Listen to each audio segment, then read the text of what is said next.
기도하겠습니다. 거룩하신 주님, 오늘도 목요 성회를 통해서 우리 하나님 앞에 엎드렸습니다. 오늘도 주님의 말씀을 받고자 합니다. 주께서 오늘도 말씀해 주시고 말씀을 전하는 입에 성령의 기름 부어 주시고 말씀을 듣는 우리 모두에게 성령의 인도하심으로 말씀이 들려지는 은혜를 주옵소서. 오늘도 주시는 말씀이 우리 심령에 기록되게 하시고 생각에 기록되게 하셔서 하나님의 사람으로 온전히 세워지게 하옵소서. 이 천국 복음이 온 세상에 증언되기 위하여 전파되리니 그제야 끝이 오리라고 하신 아버지 하나님, 마지막 천국 복음으로써 많은 영혼이 천국으로 열매 맺는 역사가 풍성하게 하여 주옵소서. 오늘도 주님께서 은혜 주시기를 원하옵고 예수님의 이름으로 기도하옵나이다. 아멘. 할렐루야. 아멘. 예수님께서 마태복음 24장 14절에 이 천국 복음이 온 세상에 증언되기 위하여 전파되리니 그제야 끝이 온다, 그렇게 말씀하셨는데, 마지막 우리가 가장 집중해야 될 부분은 천국이라고 생각합니다. 왜냐하면 우리가 예수님 때문에 정말 수지 맞고 한평생 살아가고, 우리나라의 모든 역사를 보면 정말로 예수님 때문에 우리나라가 정말 그렇게 가난한 나라가 하나님의 복을 받아서 세계 경제 10위권이라고 하는, 그래서 모든 나라가 한국을 부러워하는 복을 받은 것은 이미 하나님께서 우리에게 주신 큰 은혜요 축복인 줄로 믿습니다. 그런데 우리가 이런 복만 받고 끝나면 안 된다 그거죠. 이거보다 더 중요한 복이 뭐냐? 천국 가는 복이다 라고 생각을 합니다. 우리가 이 세상에 살면서 육신의 축복이 얼마나 중요합니까? 그러나 그 축복은 영원하지 않습니다. 그러나 영혼의 축복, 천국 가는 축복은 가장 큰 복인 줄로 믿습니다. 그래서 예수님께서는 나 같은 사람들을 죄에서 구원해서 천국 가게 하시려고 이 땅에 오셔서 십자가에서 속죄제물 되시고 우리에게 죄 용서함을 주시고 천국으로 인도하십니다. 우리는 이런 은혜를 받았습니다. 그런데 이것보다 더 중요한 게 있다고 생각하면 이건 아주 잘못된 것이다, 그런 말입니다. 그래서 오늘 천국 복음을 전하려고 하는데, 오늘 이 말씀을 통해서 천국까지 승리할 수 있기를 축복합니다. 아멘. 로마서를 보면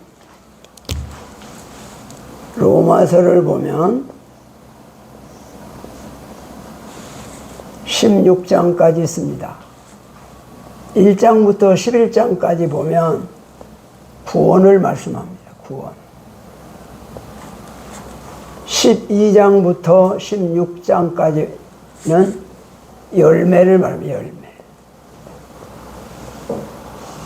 무슨 열매일까요? 생활의 열매입니다.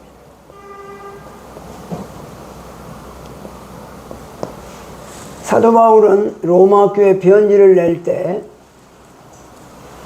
3분의 2를 구원을 말하고 3분의 1만 열매를 말했다면, 오늘 설교의 균형 잡힌 설교라고 하면 3분의 2는 구원에 대한 말씀, 천국 가는 말씀을 전하는 것이 옳지 않을까, 그렇게 생각합니다.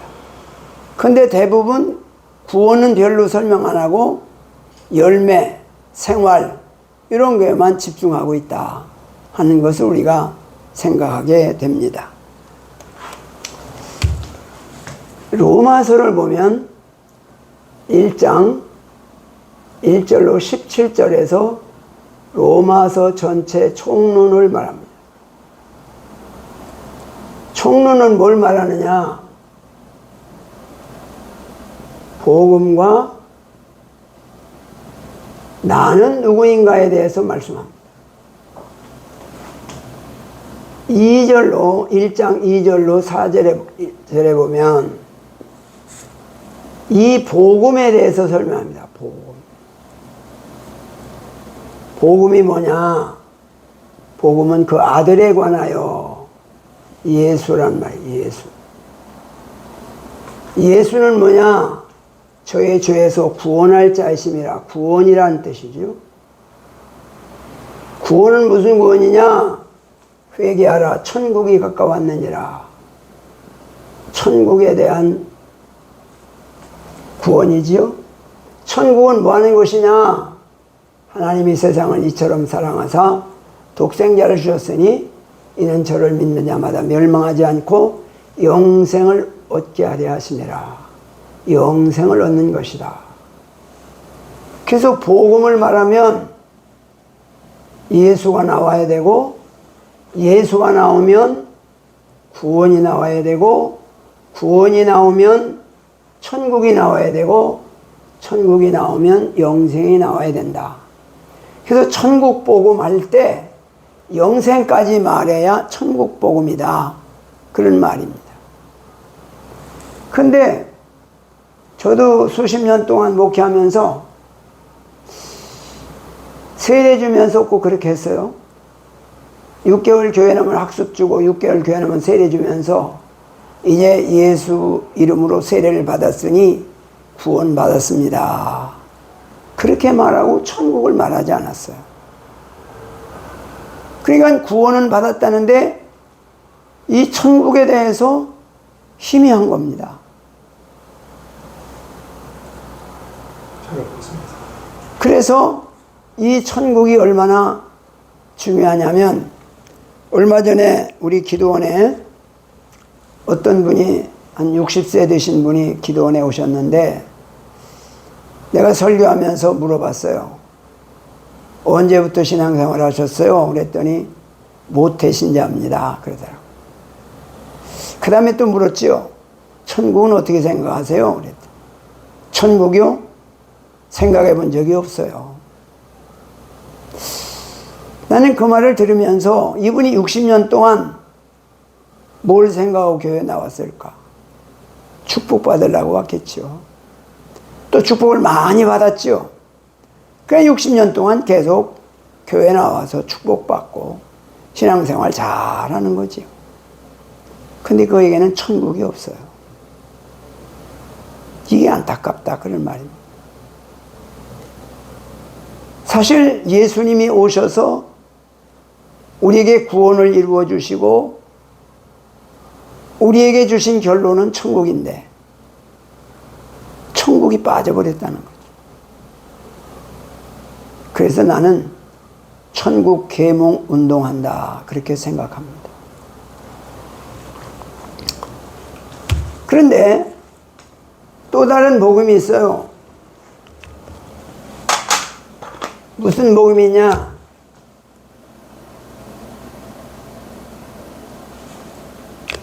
건강의 복음.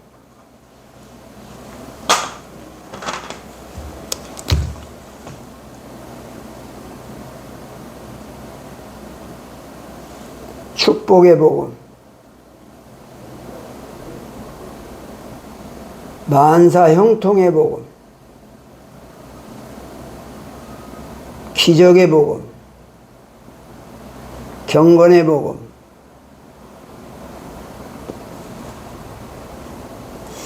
우리가 살아가면서 건강이 얼마나 중요합니까? 건강의 복을 받기를 축복합니다. 경제적인 복을 받기를 축복합니다. 만사형통한 복을 받기를 축복합니다. 기적이 일어나서 늘 문제가 해결되는 은혜가 있기를 축복합니다. 경건하게 살아서 예수님 제자의 삶을 살기를 축복합니다. 그러나 이런 복은 육신의 복입니다. 육신의 복은 구약에 집중되어 있습니다. 우리가 육신의 복을 받는 비결은 구약 성경에 말씀한 대로 살면 복을 받습니다. 신명기 28장 1절로 6절에 보면 하나님을 경외하고 하나님 말씀대로만 순종하고 살면 세계 모든 민족 위에 뛰어난 복을 주겠다. 그렇게 해서 복을 받은 거죠. 우리 한국교회가 어떻게 이런 복을 받았어요? 70년대, 80년대, 90년대 얼마나 어려웠어요. 하나님 앞에 복 받기 위해서 열심히 신앙생활하고 교회 와서 봉사하고 헌신하고 부흥회 때마다 헌금해서 예배당 짓고 교회 땅 사고 그렇게 열심히 헌신했어요. 왜? 복 받으려고. 그래서 오늘의 복을 우리가 받은 거예요. 근데 요즘은 헌금을 설교하면 이상한 목사가 됐어요. 그러면 지금 우리는 우리 부모님 세대에서 어른들이 섬겼던 그 헌신으로 우리가 복을 받고 산다면 우리가 심지 않은 우리 자손들은 어떻게 될까요? 그러니까 우리가 잘 생각해야 돼요. 그러나 이런 복이 천국 가는 복은 아니에요. 땅에서 복을 받는 것이죠. 그래서 육신의 복을 받으려고 하면 구약성경에 말씀한 대로 신명 28장 1절로 6절의 말씀을 대로 살면 특별한 복을 받아요. 그러나 그건 축복이지 천국은 아니라 그 말이죠. 자, 우리가 어떻게 해야 구원받나요? 십자가 앞에 나가 회개하고 죄 사함을 받으면 예수의 생명이, 예수의 영이 우리 안에 들어옵니다. 그러면 예수님이 내 안에 주인으로 머물러 계시는 거죠. 이렇게 됐을 때 뭐라고 그래요? 거듭났다, 중생했다, 그렇게 말하죠. 이런 사람을 가리켜서 신분이 바뀌었다, 그렇게 말해요. 신분. 원래 우리는 죄로 인해서 마귀의 자녀였습니다. 근데 예수를 믿음으로 말미암아 구원받아 하나님의 자녀가 됐어요. 그러면 삶의 태도가 나타나게 되죠. 자, 죄로 인해서 마귀의 자녀는 어디 가는 사람인가요? 지옥 가는 사람이죠. 이 지옥 가는 사람은 어디에 집중하고 살지요? 육신의 축복을 집중하고 삽니다.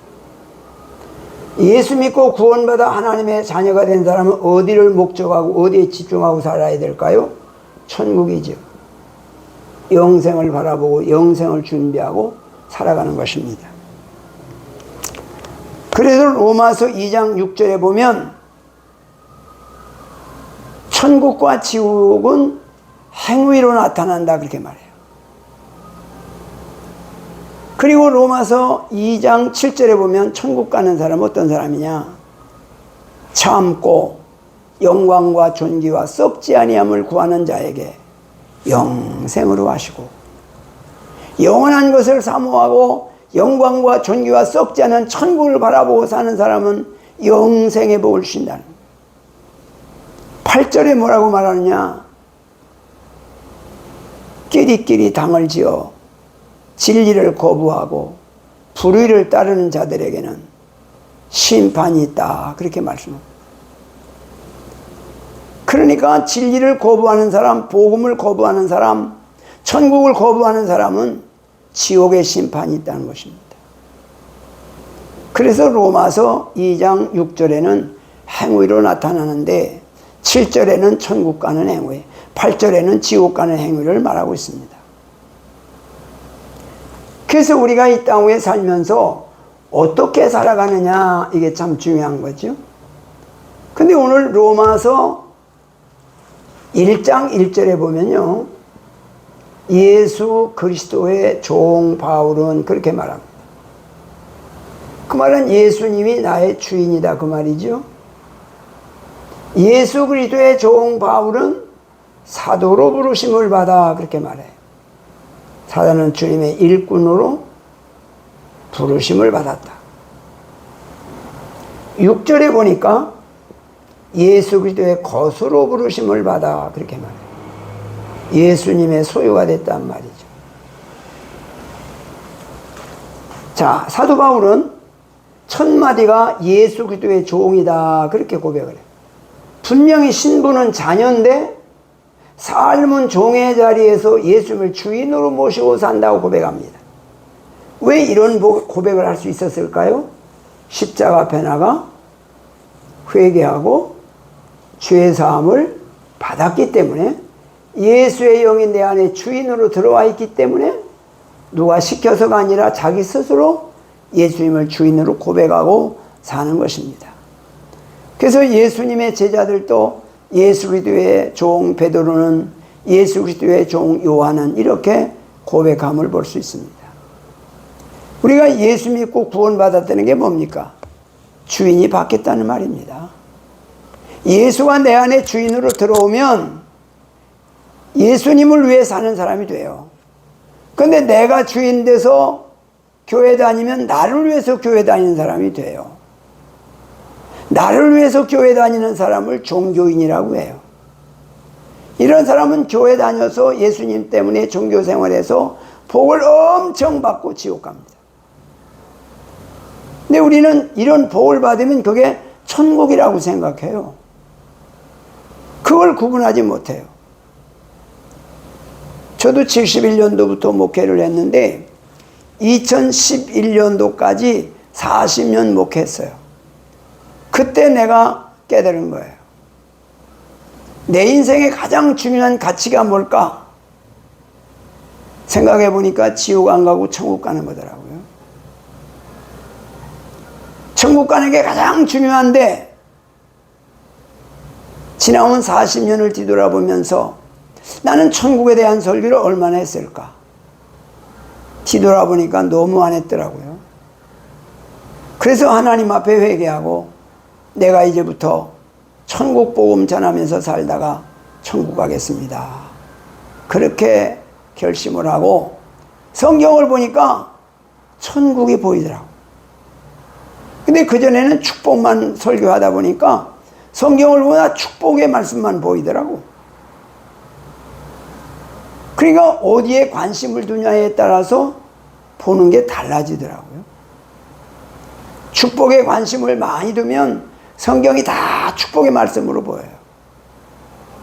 천국에 관심을 가지고 성경을 보면 다 성경이 천국을 말하고 있어요. 이게 얼마나 중요한 것입니다. 그래서 우리 교회에서 10년 동안 2021년까지 11년도 21년까지 이제 목회하고 41년 3개월 목회하고 은퇴했습니다. 은퇴하고 하나님 어디 가서 이 천국 복음을 전할까요? 그랬더니 하나님은 천안으로 가라 그러셔서, 하나님이 나를 천안으로 가라고 하는구나. 그리고 이제 어떤 목사님 모임에 가서 하나님이 나를 천안으로 가라고 하신다고 했더니, 어떤 목사님이 우리 아파트가 지금 비어 있는데 목사님 자리 잡을 때까지 사세요.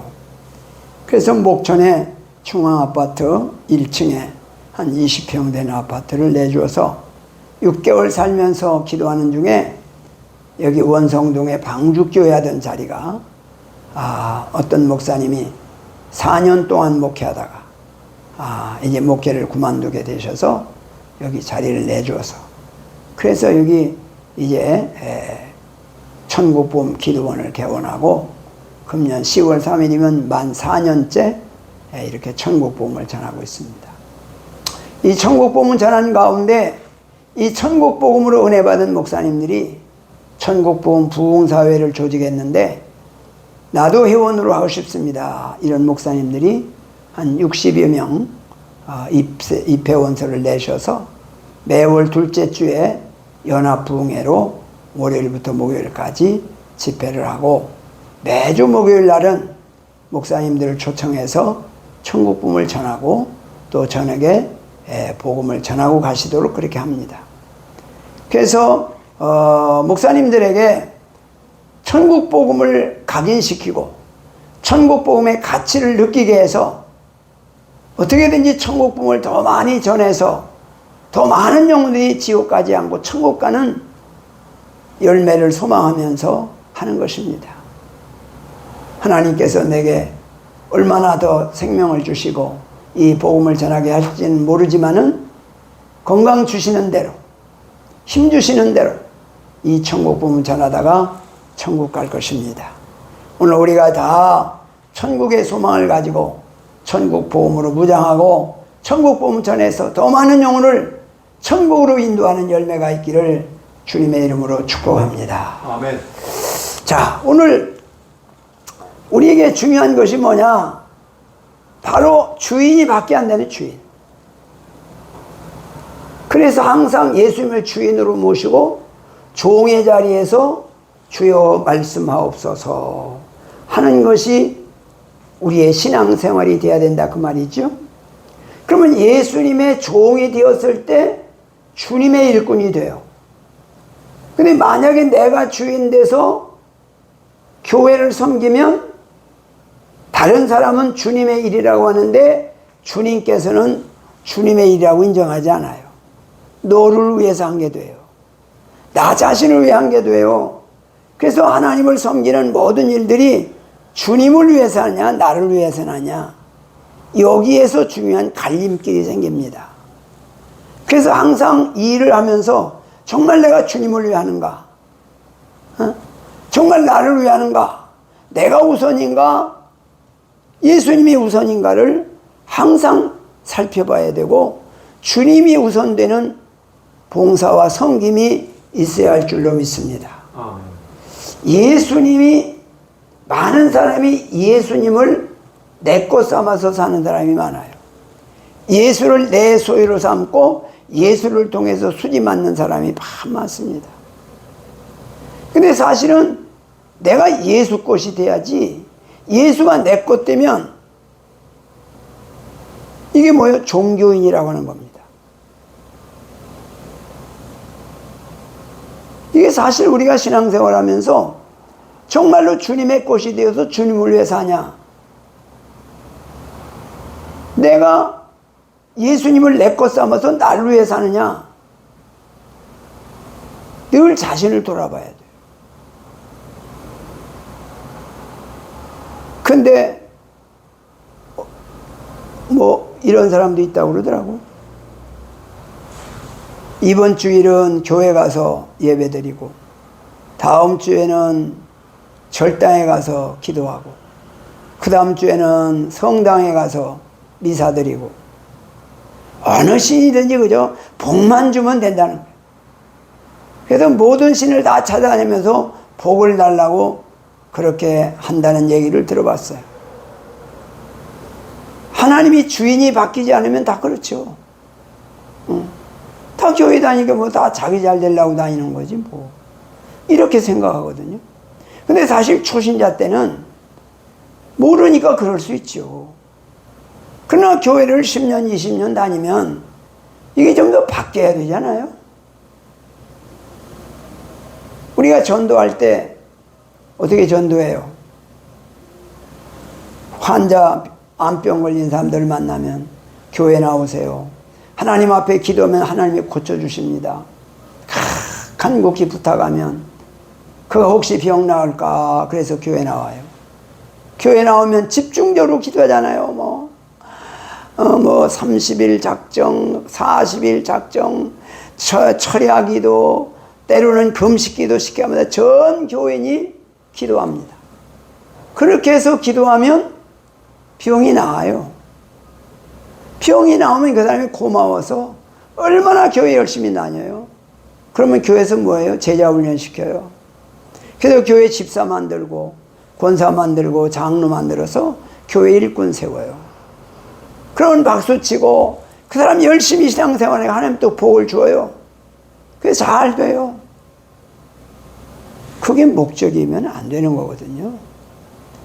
교회에 나와서 복 받는 게 다가 아니라 그 영혼을 천국으로 인도하는 게 최종 목적이 돼야 돼요. 근데 천국은 없어요. 얼마 전에 어떤 남자 집사님이 와서 천국 복음을 듣고 그러더라고요. 자기가 지금 자기 교회에서 4년째 제자 훈련을 열심히 받고 있는데 4년 동안 천국이라는 말을 한 번도 들어본 적이 없다. 천국이 없는 제자, 무슨 의미가 있겠? 물론 뭐 경건하게 살면 좋지요. 경건하게 사는 것도 중요하지만 그건 다 세상에서 일순간에 있는 것이죠. 영원하지 않잖아요. 그래서 천국이 더 중요하다, 이런 사실을 늘 각인시키고, 그래서 우리 자녀들 다 천국 가야 되잖아요. 그런데 늘 자녀들에게 말할 때마다, 전화할 때마다, 만날 때마다 천국 준비해라, 우리는 천국 가는 것이 최고의 축복이다, 천국 가야 된다, 천국 땅에서 잘 되는 것도 중요하지만 그보다 더 중요한 게 천국 가는 것이다 고 자꾸 듣기 싫어도 얘기해 줘야 돼요. 그래야 생각이 나고, 그래야 내가 천국 가는 사람인지 자신을 돌아보게 돼요.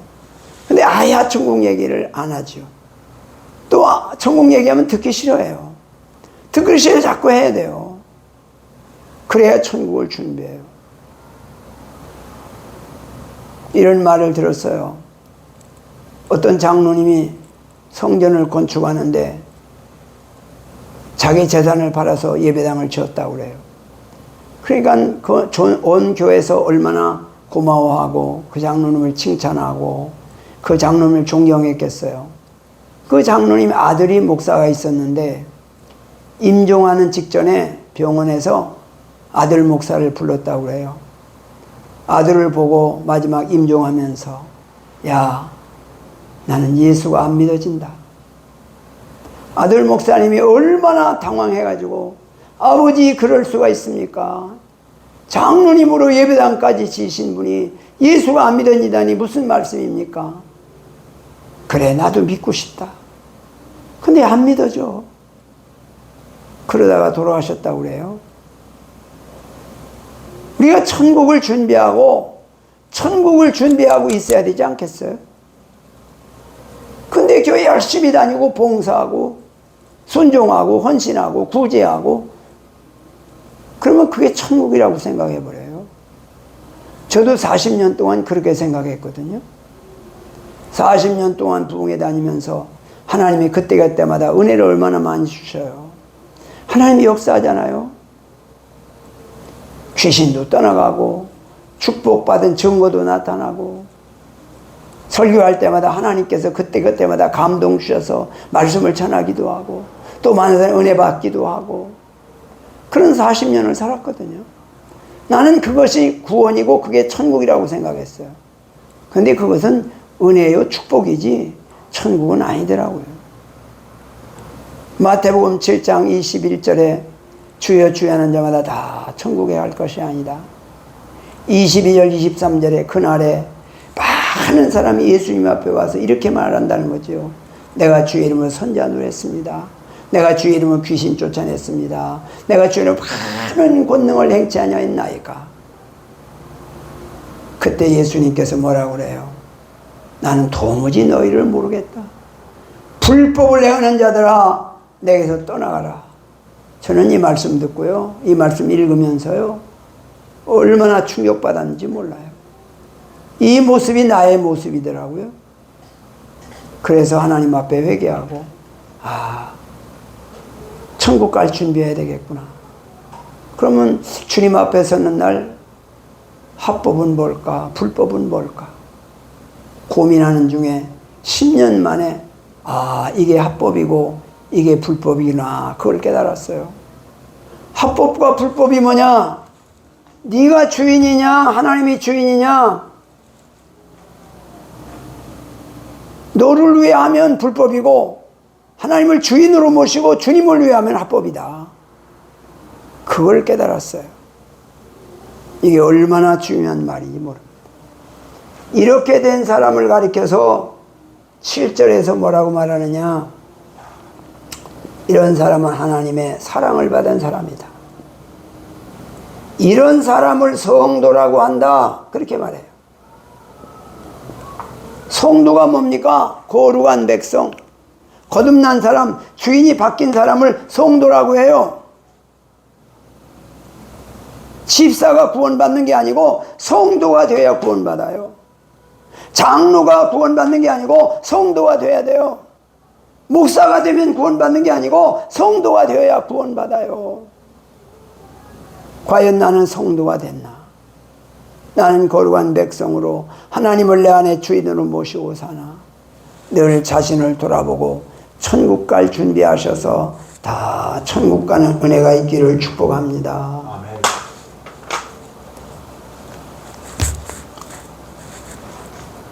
그 다음에 어떤 열매를 맺느냐? 생활의 열매죠. 어떤 생활의 열매를 맺느냐? 라고 하니까 8절에 보니까 감사의 열매, 9절 10절에 보니까 기도의 열매, 11절로 13절에 보니까 섬김의 열매, 14절로 17절에 보니까 복음의 빚진 자의 열매. 하나님을 주인으로 모시면 범사에 감사가 돼요. 그런데 내가 주인 되면 내가 원하는 대로 될 때만 감사하죠. 하나님을 주인으로 모시게 되면 늘 기도로 사라지게 돼요. 늘 주님께 물어봐야 되니까요. 하나님을 주인으로 모시면 하나님을 섬기고 이웃을 섬기는 것이 당연하게 되는 거예요.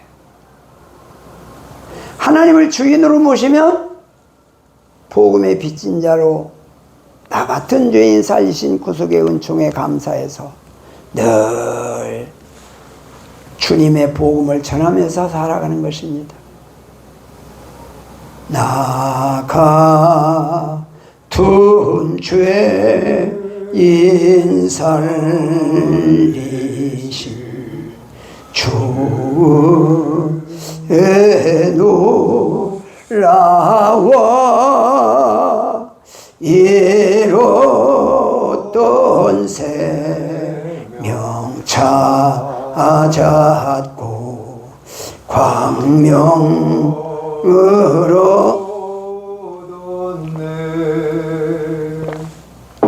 아멘. 로마서를 1장을 보면 이방인의 죄를 말합니다. 2장에 보면 유대인의 죄를 말합니다. 이건 각 장 주제를 말하는 것입니다. 3장에 보면 전 인류의 죄를 말합니다. 사도 바울은 로마 교회 편지를 낼 때 1장, 2장, 3장 주제가 죄입니다. 죄. 회개 없이 천국 갈 수 있을까요? 천국이 목적이라면 우리가 늘 말씀을 통해서 회개를 하게 하고 회개해서 주님 앞에 나갈 수 있는 길을 열어줘야 되지 않을까요? 그런데 한국교회는 회개가 거의 없습니다. 모든 설교가 축복이고 모든 설교가 그저 땅에서 복받고 잘 되는 거 거기에 집중되어 있어요. 그래서 한국교회 성도들은 땅에 복받는 데는 아주 큰 역사를 이루었습니다. 근데 중요한 것은 천국이 안 보인다는 것이죠. 이방인의 죄는 뭐냐? 이방인의 죄라고 하는 것은 원죄를 말합니다. 원죄. 유대인의 죄는 뭘 말하느냐? 자범죄를 말합니다. 아담과 하와가 지은 범죄한 이후에 태어난 사람들은 원죄를 가지고 태어났기 때문에 자범죄를 범합니다. 그럼 우리가 회개할 때 회개하라 천국이 가까웠다. 그리고 이제 회개를 외칠 때 어떤 회개합니까? 자범죄만 회개해요. 양심에 걸리는 거. 근데 양심에 걸리는 자범죄 아무리 용서받아도 원죄를 용서받지 아니하면 구원 못 받습니다. 근데 이 원죄가 뭐라고 하는 것을 구체적으로 설명하는 소리를 나는 한 번도 못 들어봤어요. 회개하라고 하는 설교는 들어봤어도 원죄가 뭐고 그 원죄가 뭔데 그 죄를 왜 용서받아야 된다고 하는 구체적인 그 설명을 못 들어봤어. 이게 얼마나 중요한데, 천국과 지옥이 결정되는 건데. 그럼 원죄가 뭐냐? 아담과 지옥 원죄가 뭐냐? 스스로 주인된 죄예요.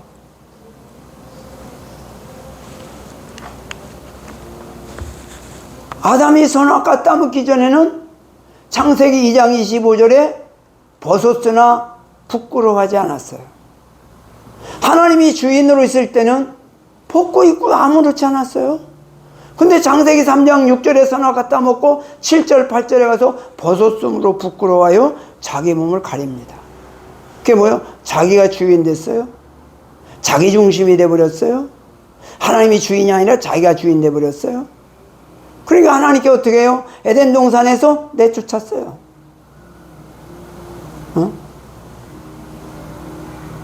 이 말이 뭐예요?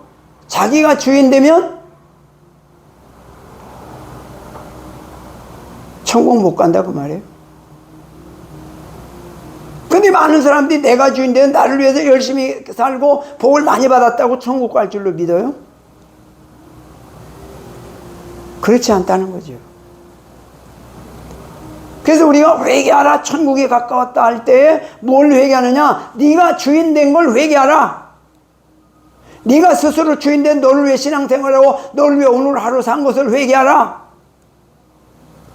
그걸 끊임없이 회개해야 되고 늘 순간순간마다 내가 하나님을 주인으로 고백하면서도 나를 모두는 사이에 내가 주인 돼서 내가 원하는 대로 행동하고 있다면 순간순간마다 회개해야 될 줄로 믿습니다.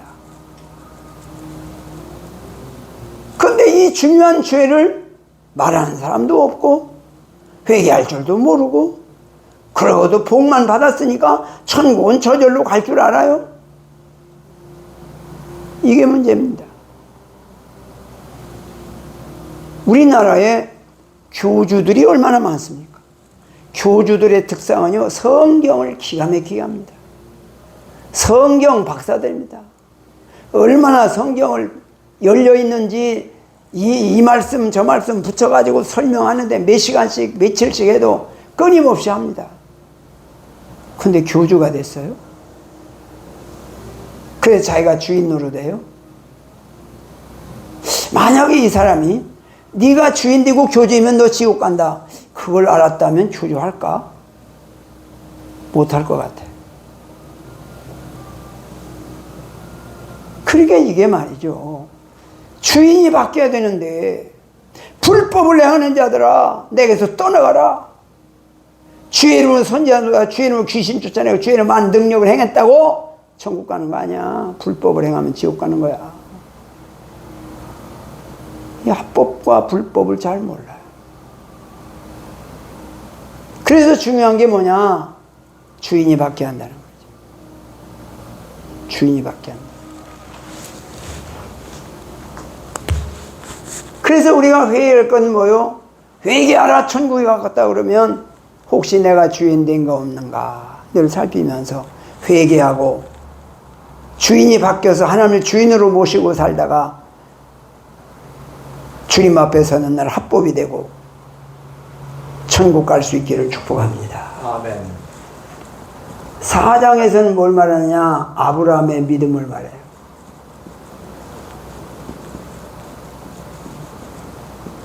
아브라함의 믿음은 어떤 믿음이었느냐? 하나님을 주인으로 믿는 믿음이었어요. 그래서 하나님께서 아브라함에게 75세에 아브라함아 너의 본토 친척 아비 집을 떠나 내가 내게 지시할 땅으로 가라. 예. 그리고 출발했어요. 100세에 낳은 아들 이삭을 번제로 바쳐라. 예. 그리고 바쳤어요. 그게 뭐예요? 하나님을 주인으로 믿은 신앙 고백이에요. 그래서 창세기 15장 6절에 아브라함이 하나님을 믿음에 이를 그의 의로 여기시고, 이 믿는다는 것은 주인으로 믿음으로 그 말이에요. 하나님을 주인으로 믿었기 때문에 의인 삼으셨고 하나님의 믿음의 조상으로 세우셨고 하나님이 역사하셨다는 거죠. 그래서 중요한 게 뭐예요? 주인이 받게 한다. 5장에서는 예수 그리스도를 믿는 믿음을 말합니다. 아담 한 사람이 범죄함으로 많은 사람이 죄인된 것처럼 예수 한 사람의 속죄됨을 대심으로 많은 사람이 의인 되리라. 예수님을 주인으로 믿는 사람, 죄 사함 받고 믿음의 사람 되어서 천국까지 가게 될 줄로 믿습니다. 아멘. 이게 놀라운 은혜죠. 지금 사도 바울은 로마서 1장부터 5장까지 지금 뭘 말하냐? 믿음으로 구원받는 원리를 설명해요. 근데 우리는 구원에 대해서 별 관심이 없어서 그냥 예수 믿으면 구원받아. 그러고 끝납니다. 간혹 묻는 사람이 있어요. 어떻게 믿어야 구원받아요? 그냥 믿어. 믿으면 구원받는 거야. 안 믿어져? 믿음 달라고 기도해. 믿음, 구주 예수 의지함이 찬송 많이 불러봐. 그럼 믿음이 생길 거야. 이렇게 대답해요. 사도 바울은 로마서 5장까지 믿음으로 구원받는 걸 설명해요. 왜 이 설명을 했을까요? 당시에 로마 교회는 유대인 교회가 있었어요. 유대인들만 모여 예배드리는 교회가 있었는데 그 안에 교리가 있었어요. 예수를 믿음으로 구원받는데 그 예수를 믿는다고 구원받았다고 하고 알면 안 된다. 그래도 안식일도 지키고 11조도 하고 할례도 받고 다 이런 게 따라와야 구원이 완성되는 거지. 어떻게 믿는다고 구원받는다고 그러고 마냐? 그건 아니다. 그런 교리를 가졌습니다. 그래서 사도 바울은 아니야. 오직 믿음으로 구원받는 거야. 믿음이 왔기 때문에 바로 할례도 받는 거고 안식일도 지키는 거고 11조도 하는 거지. 그것이 구원받는 조건이 되는 건 아니야. 오직 믿음으로 하나님을 주인으로 믿는 믿음으로 구원받으면 11조도 하게 되고 안식일도 지키게 되고 그러는 거야. 그거는 구원받았기 때문에 나타나는 열매지 그것이 구원의 조건이 되는 거 아니다. 그거를 지금 설명해 준 거예요. 믿음으로 구원받는 거. 그 다음에 6장에서는 성화를 말합니다.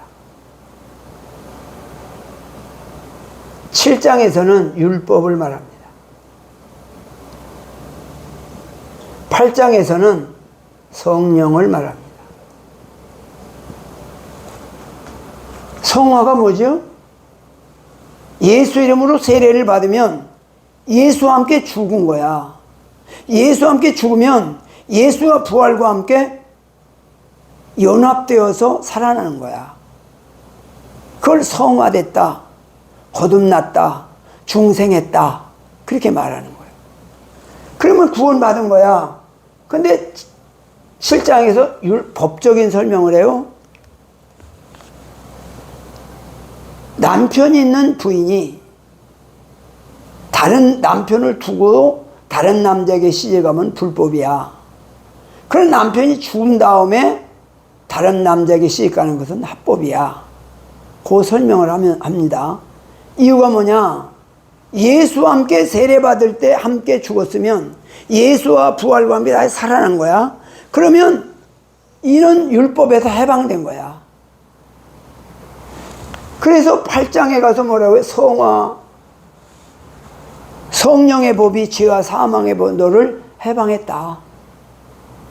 그래서 거듭났다면 십자가 앞에 나가 회개하고 제사함을 받아서 물과 성령으로 거듭났다면 이건 구원이 보장된 거다.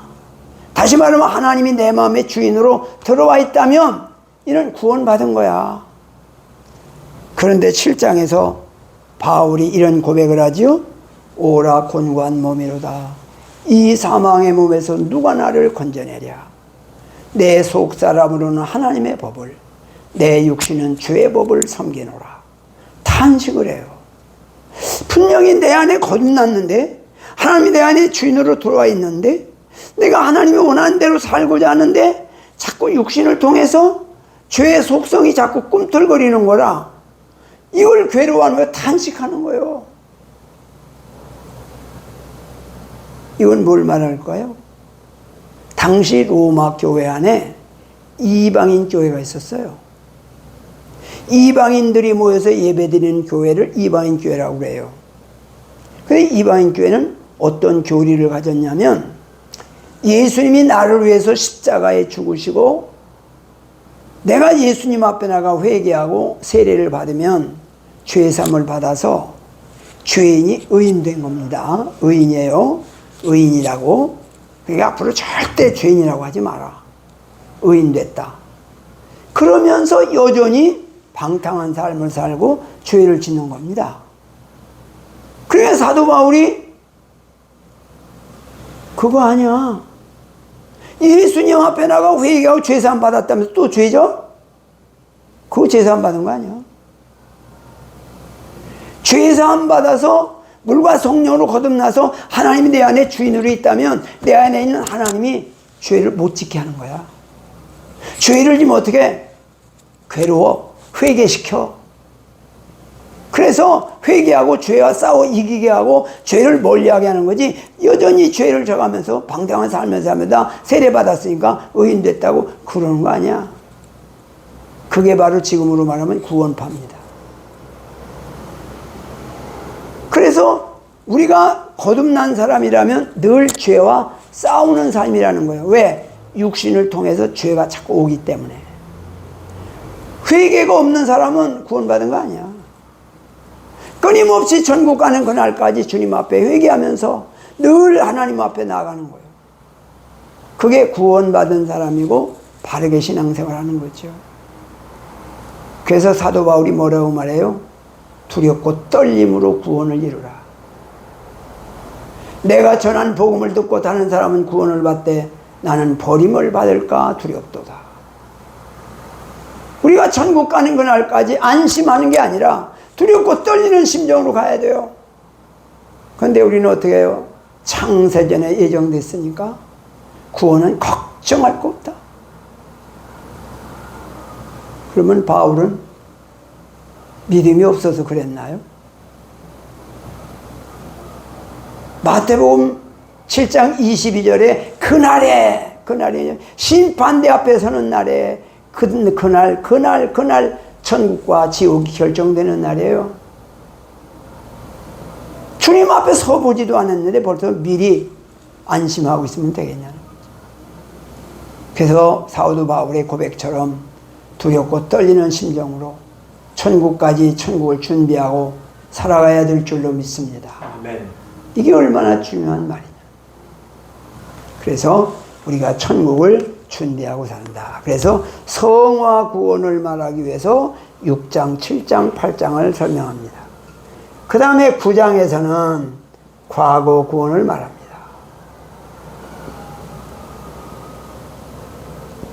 10장에서는 현재 구원을 말합니다. 11장에서는 미래 구원을 말합니다. 자, 과거 구원이 뭐예요? 우리 믿음의 조상 아브라함이 구원받은 것을 봐라. 하나님이 아브라함에게 하나님을 주인으로 믿는 믿음을 주시고 그를 믿음의 조상으로 삼으시고 그 믿음의 후손들을 통해서 믿음의 역사를 이루어서 구원을 이룬 것이 아니냐. 그러니까 선진들이 과거 구원받은 걸 봐라. 구원의 주체는 하나님이시다. 그 다음에 현재 구원을 말합니다. 지금도 하나님은 구원받을 자를 찾고 기다리고 계시다. 그래서 지금도 두 손 들고 주님께서는 구원받을 자를 기다리고 있다. 복음을 전하지 않으면 어찌 듣겠느냐? 듣지 않으면 어찌 믿겠느냐? 믿지 않으면 어떻게 구원받겠느냐? 보내심을 받지 않으면 어떻게 전하겠느냐? 복음을 전하는 자들의 발이 아름답도다. 그렇게 말씀하고 있습니다. 현재 구원을 지금도 하나님은 나를 통해서 이루어가고 있다는 사실을 말씀하고 있는 거죠. 그 다음에 미래 구원을 말합니다. 이방인의 숫자가 차면 유대인을 구원할 것이고 주님이 오신다. 근데 요즘 유대인들이 구원받는 수가 점점 늘어나고 있다는 보고를 듣습니다. 2000년 전에 유대인에게로부터 복음이 나와서 이방인에게 증거돼 2000년 동안 이방인들에게 증거돼서 우리가 예수 믿게 됐고 우리가 천국 백성이 됐습니다. 근데 이제 이방인의 숫자가 다 찼는지 유대인들이 구원받는 사람, 유대인들이 교회에 나오는 사람들이 점점 많아지고 있다는 선교사들의 보고를 듣습니다. 이걸 보면 아무리 봐도 주님 오실 날이 가까우지 않았나 그런 생각을 하지 아니할 수가 없는 것이지요. 그래서 구원의 주체는 하나님이시고 하나님의 구원을 이루어가는 것이다 그런 말입니다. 저도 성지순례를 여러 번 갔었는데 터키에 가보면 그 요한계시록에 나오는 그 찬란한 아름다운 교회들이 다 무너지고 기둥만 남아있고 공터만 남아있는 걸 가서 봅니다. 근데 이슬람 사원들은 곳곳마다 얼마나 많은지 몰라요. 2000년 전에 그들에게 성령의 바람이 불었을 때 그렇게 아름다운 교회를 이루었는데 오늘은 다 성령의 바람이 떠나니까 이슬람 사원으로 차 있습니다. 나는 우리도 성령의 바람이 그 영향권에 우리가 들어가서 내가 지금 예수 믿고 있구나. 우리나라도 아직까지도 그래서 성령의 역사가 있기 때문에 오늘 한국교회가 있구나.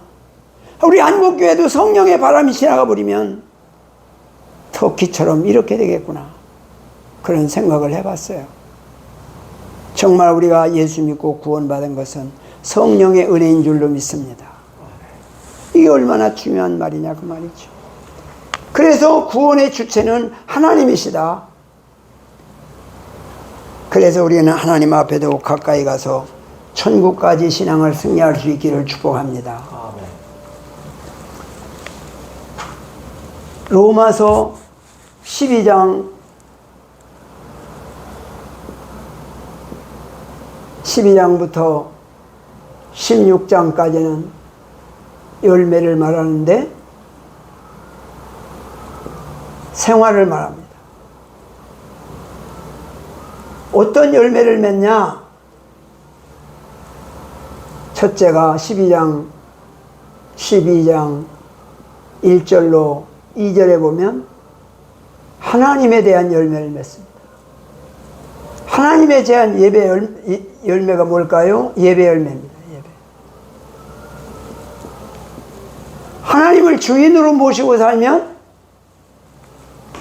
어때요? 예배 드리는 것을 즐거워합니다. 자원해서 예배를 드리게 돼요. 근데 내가 주인이 되면 예배가 귀찮아져요. 오늘날 예배가 귀찮으신 분들 참 많은 것 같아요.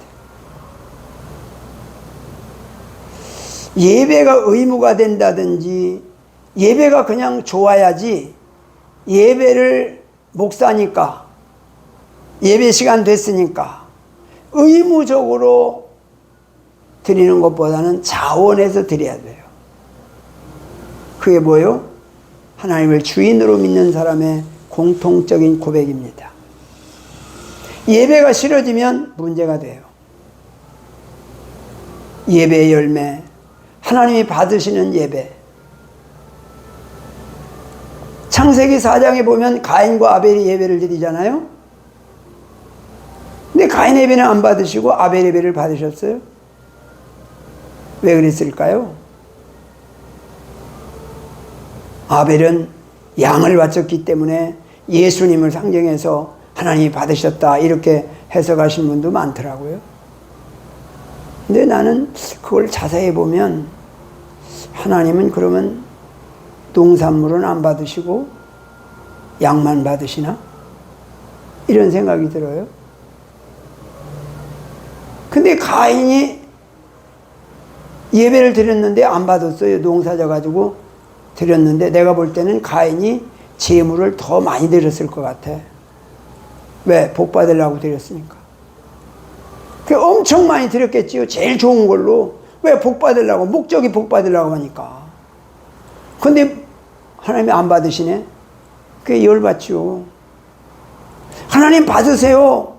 복 받을 목적이 아니라 나를 위한 목적이 아니라 하나님을 위해서 하나님 농사 잘 지게 해요. 고마워요. 하나님 받으세요. 이렇게 드렸는데 하나님 안 받으셨다 그러면 어떻게 되겠어요?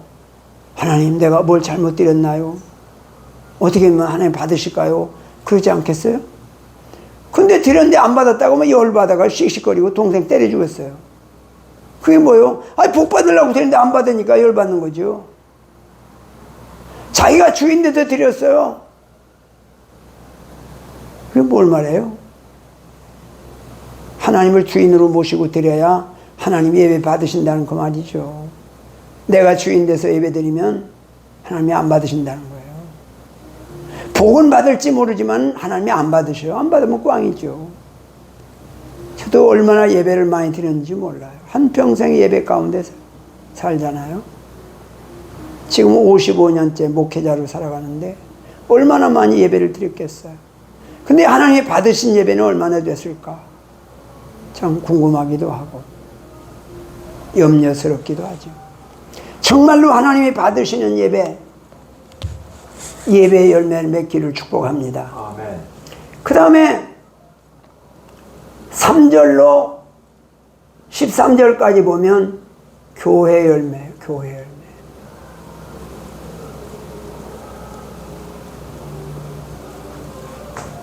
그 다음에 14장부터 16장까지가 교회 열매예요. 교회 열매를 뭐냐? 특별히 첫 번째 다루는 게 뭐냐? 은사대로 하나님을 섬기는 것이다. 뭐 내용이 너무 많으니까 다 말 못하지만은 그 내용에 보면 첫 번째가 은사예요. 은사. 우리는 그리스도의 몸에 붙어있는 지체라는 거예요. 그게 다 기능이 있어서 그 기능으로서 주님의 몸을 이루어가는 거라는 거죠.